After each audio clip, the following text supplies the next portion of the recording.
Olá, bem-vindos! Hoje a gente vai mergulhar de cabeça numa pergunta que, olha, atravessa séculos. É mais provável que Deus exista ou que não exista? Vamos dar uma olhada nos argumentos de um diálogo filosófico bem interessante para tentar entender melhor essa questão. E o ponto de partida da nossa análise é exatamente esta pergunta. Ela é o coração de todo o debate. Se essa questão já passou pela sua cabeça, ou se simplesmente desperta curiosidade, então esta discussão é para você. Vamos fundo nos diferentes pontos de vista sobre esse tema tão complexo. Para ajudar a gente a navegar por essa questão, vamos explorar 4 argumentos principais a favor da existência de Deus. E claro, vamos ver os contra-argumentos e um desafio final. Um desafio bem provocador à ideia de agnosticismo na prática. Tudo pronto? Então vamos lá! Bom, vamos começar pelo primeiro argumento. A ideia aqui é que a ordem que a gente observa no cosmos, sabe, das galáxias imensas até o menor dos organismos, tudo isso parece apontar para uma mente inteligente. Mas, será que a complexidade exige mesmo um criador? Vamos investigar isso mais a fundo. O ponto central desse argumento vem da nossa própria experiência. Pensem numa máquina super complexa ou no nosso próprio corpo. Essas coisas não surgem do nada, do acaso, certo? Elas precisam de um projeto, de uma intenção. Então a lógica é que a ordem que vemos no universo também sugere um trabalho intencional por trás de tudo. Mas espera aí. E se a ordem puder sim surgir do caos? A ciência mesmo mostra exemplos de ordem que emerge de sistemas aleatórios. E tem mais. E se essa fonte de ordem não for necessariamente boa? E se for uma força maligna ou simplesmente indiferente? Isso abre uma porta bem interessante para a discussão. Então, no fim das contas, o que esse primeiro ponto nos diz? Bem, parece que a inteligência é um ingrediente necessário para criar a ordem que a gente vê. Mas a natureza moral dessa inteligência, aí já é outra história. Se essa mente é boa, má ou algo totalmente diferente, bom, este argumento sozinho não nos dá essa resposta. Ok, vamos em frente. Agora, o segundo argumento que foca na vida em si. A grande pergunta aqui é: a vida pode simplesmente aparecer do que não tem vida? Vamos ver como esse raciocínio se desenvolve e o que ele pode nos dizer sobre a existência de um Criador. Esse argumento é bem direto, porque ele se baseia na observação. Primeiro, o que a gente vê na prática é que a vida sempre vem de outra vida. Nunca, jamais, vimos a vida surgir do nada. Então, a conclusão proposta é que faz mais sentido acreditar que a fonte de toda a vida é um princípio vivo e não só um amontoado de matéria e energia. Parece lógico, não? Mas aí entra um conceito científico muito importante, a abiogênese.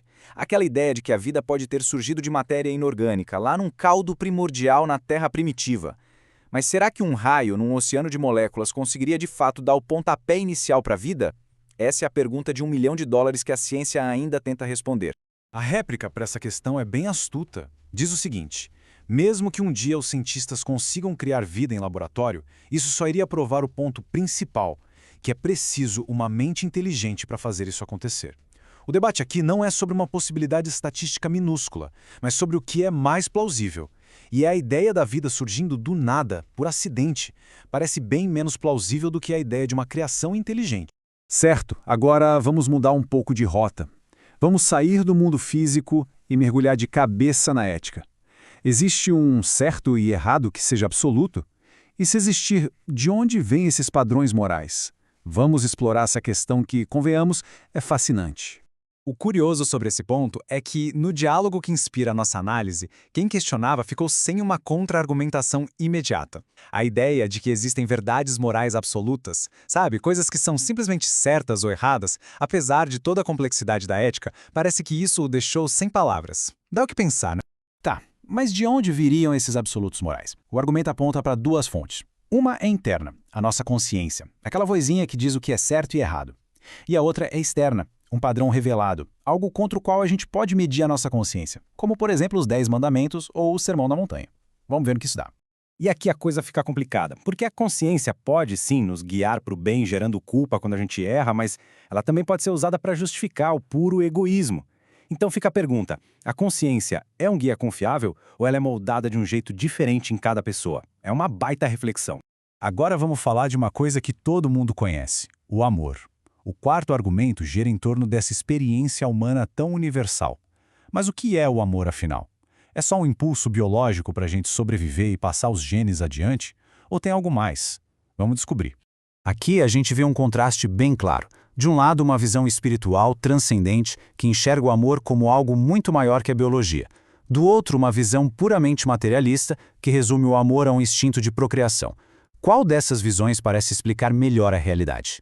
Para desafiar essa ideia de que tudo que a gente faz é só para preservar nossos genes, o diálogo original lança uma pergunta poderosa. Alguém realmente acredita que foi isso que motivou Madre Teresa a trabalhar com os moribundos em Calcutá? Essa pergunta nos força a pensar no altruísmo, naquelas ações que parecem ir contra o puro interesse próprio. E olha que interessante como uma história pessoal pode ilustrar um ponto filosófico abstrato. Nos anos 60, num protesto em Paris, um ateu é questionado. Ele conta que ama a sua parceira, que está morrendo de leucemia. Aí vem o desafio. Se Deus não existe, por que você não alarga e arruma alguém novo, melhor? O homem fica furioso, e essa raiva revela o valor imenso que ele dá ao amor. A conclusão do argumento é que essa capacidade de amar é um dom, um presente de um Deus criador. É uma história forte, né? E com isso chegamos ao nosso ponto final, e talvez o mais desafiador da nossa discussão. É possível ser agnóstico de verdade? Na prática, no dia a dia? Ou será que as nossas ações sempre acabam revelando aquilo em que a gente realmente acredita? Vamos explorar essa questão. E isso nos traz a uma reflexão fundamental. O debate sobre a existência de Deus não é só um exercício intelectual. Ele tem consequências práticas. A forma como cada um vive a sua vida acaba mostrando se existe um reconhecimento de Deus ou não, independente do que a pessoa diz acreditar.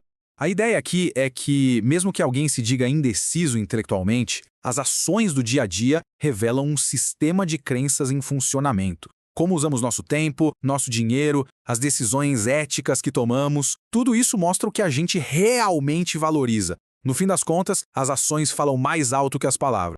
E o que isso quer dizer? Quer dizer que a vida, na prática, nos força a uma escolha. Ou vivemos como se Deus existisse, ou como se ele não existisse. Não tem muito meio termo na prática. As ações de cada um acabam revelando a verdadeira crença. Não importa o rótulo que se use. A questão é, o que podemos concluir disso? Isso nos deixa com um pensamento final para refletir. A maneira como vivemos, será que ela revela no que a gente realmente acredita? Fica aí a reflexão para cada um pensar sobre as próprias ações e o que elas dizem sobre as nossas crenças mais profundas. E aí, o que acharam dessa análise? Se essa exploração filosófica fez sentido ou despertou alguma reflexão, não se esqueçam de deixar aquele like, se inscrever no canal e, claro, ativar o sininho para não perder os próximos conteúdos. A gente agradece demais a companhia.